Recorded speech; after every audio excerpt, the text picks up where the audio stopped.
Hi, good afternoon, everyone. Wow. We are so grateful and honored to be here with you. Thank you for having us. My name is Sally Abed. I am a member of the national leadership at Standing Together. I'm 31 years old. I was raised and born in the village of Ma'alia in Western Galilee, and I currently live with my amazing partner in Haifa. And my name is Uri Weltmann. I'm also a member of the national leadership of Standing Together and national field organizer for the movement. I live in Tel Aviv with my husband and our two small daughters, aged 6 and 8. Before I start, I really want us to take a minute to just acknowledge this amazing moment. It is very rare for us to experience this kind of space where so many people are gathered not only to envision a better future for us in Israel-Palestine, but actually think collectively of ways to get there. So thank you. Standing Together is the largest grassroots Jewish-Arab movement in Israel.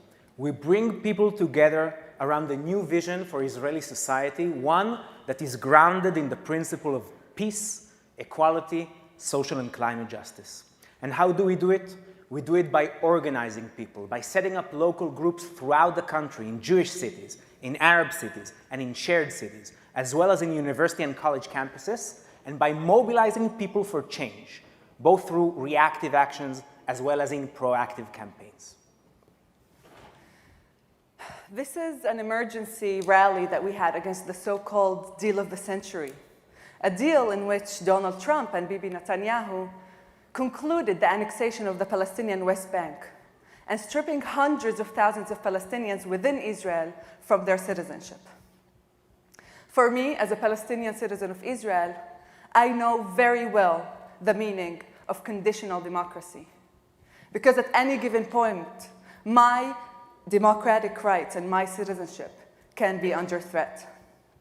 And even without this threat, Palestinian citizens of Israel suffer daily discrimination and oppressive policies, especially so after the passing of the so-called nation-state law 4 years ago, which cemented Sally's status as a Class B citizen.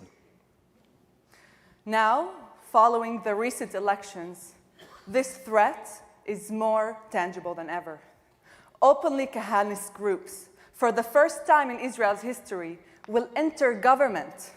They will be given executive power to pursue freely their dangerous agenda. It's dangerous for us Palestinians within Israel. It's going to be dangerous for Palestinians in the occupied territories. But it's also going to be dangerous for many of the already marginalized groups within Israeli society.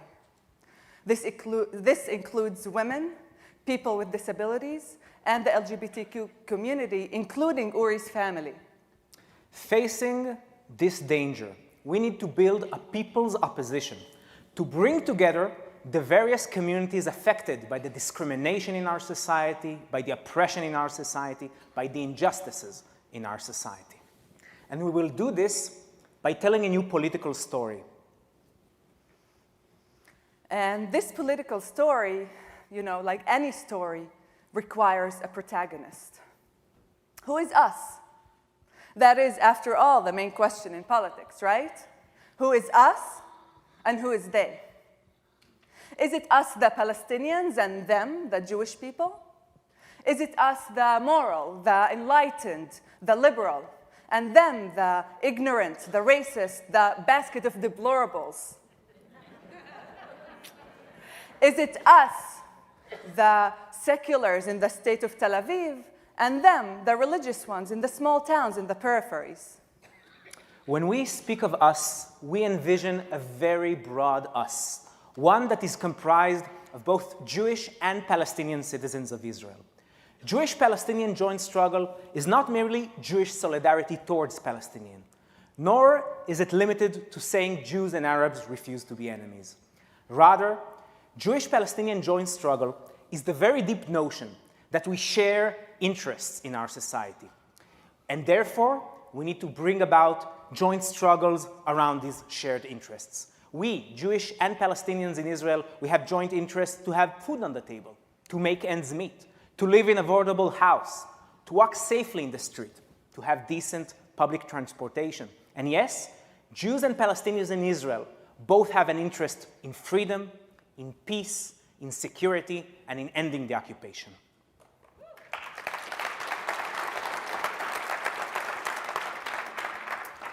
This is a story that is seldom told in Israeli politics.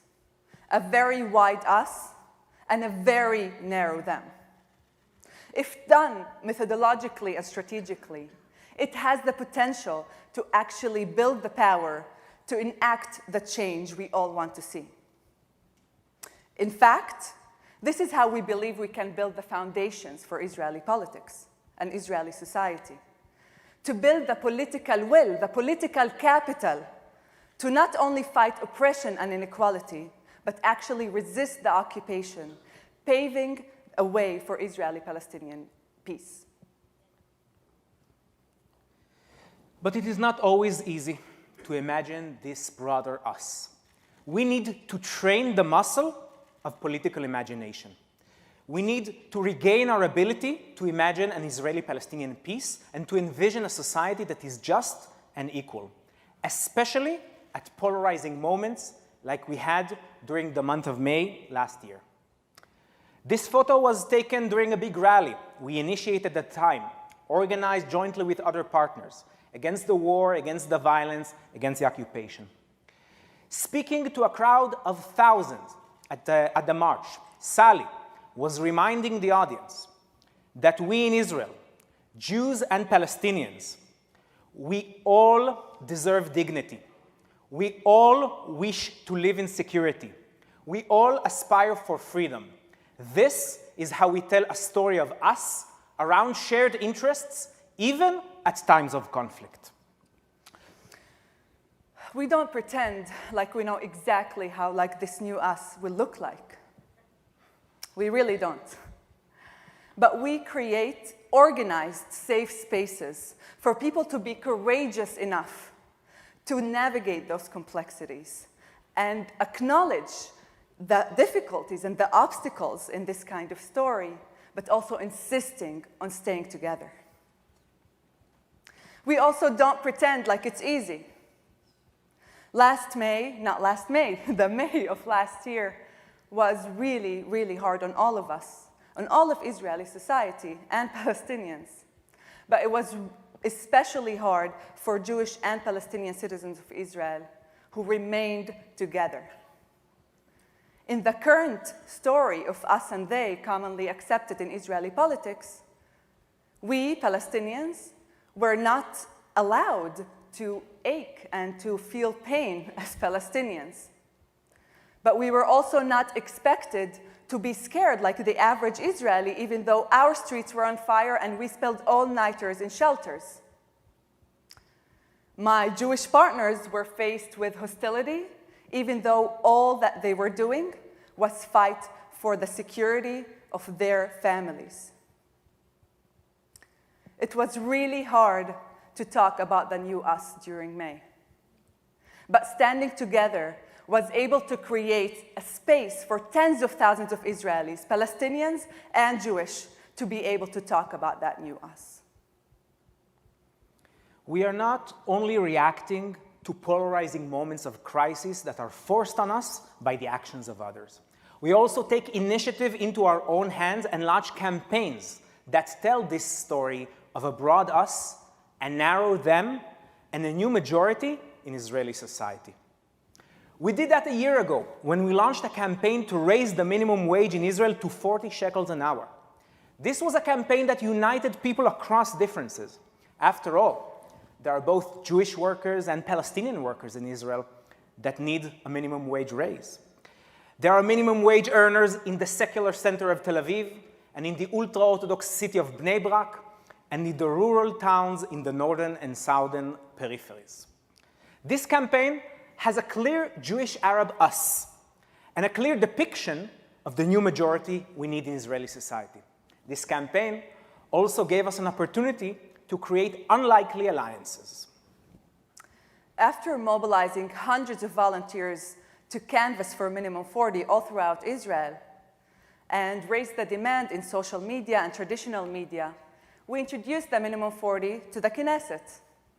We drafted a bill co-sponsored by over 40 members of Knesset from the coalition and from the opposition, Arab and Jewish, secular and religious. As you can see, these are some of the members of Knesset that co-sponsored our bill.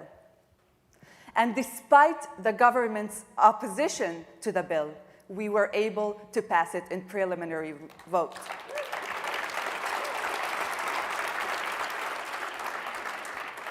What enabled us as a movement to do this was not only the fact that we were telling a new political story, but that we organized people and built power that backed this story. If we want to win, if we want to make gains and breakthroughs, if we want to reshape what people think is politically possible in Israel, we need to organize people. We need a grassroots movement in Israel. A movement that is facing the public, that is looking outwards, not to be content merely with speaking with people who are already convinced, but engaging people where they are, in their neighborhoods, in their schools, where they shop. And we consciously devote time and resources to build a movement that can do exactly that. To form local chapters in various communities, to train activists in community organizing, to empower students on campuses and politicize these amazing, important shared spaces. And we also develop new emergent leaders, locally and nationally. We also understand that there are no shortcuts. In order to enact change, we need to build power. And in order to build power, we need to organize people within a movement. It is sometimes very easy to despair. As we were making the way here to DC for this conference, we heard the sad news of killing of more Palestinians in the last couple of days. There have been more than 200 Palestinians dead in the West Bank and Gaza Strip and East Jerusalem in the last year, making it one of the deadliest years of the past decade. We also saw the return of mass shootings to the heart of Tel Aviv and bus bombings in West Jerusalem. With the new and dangerous government, we will face ever more threats, ever more violence, and ever more challenges. But we also know that it can be different, because we deserve better. And standing here in front of all of you, and being part of standing together, of عمدين بياخد نقف معا, we believe in our collective ability to change. And what is our belief in our ability to change, if not hope? And in the words of Mahmoud Darwish, the national Palestinian poet, whose words are hung on the entrance of our offices to remind us of this powerful message. هنا عند منحدرات التلال أمام الغروب وفوهة الوقت قرب بساتين مقطوعة الظل نفعل ما يفعل السجناء وما يفعل العاطلون عن العمل نربي الأمل. Here, on the slopes of hills, before dusk and the chasm of time, close to the gardens of broken shadows, we do what prisoners do and what the jobless do. We cultivate hope.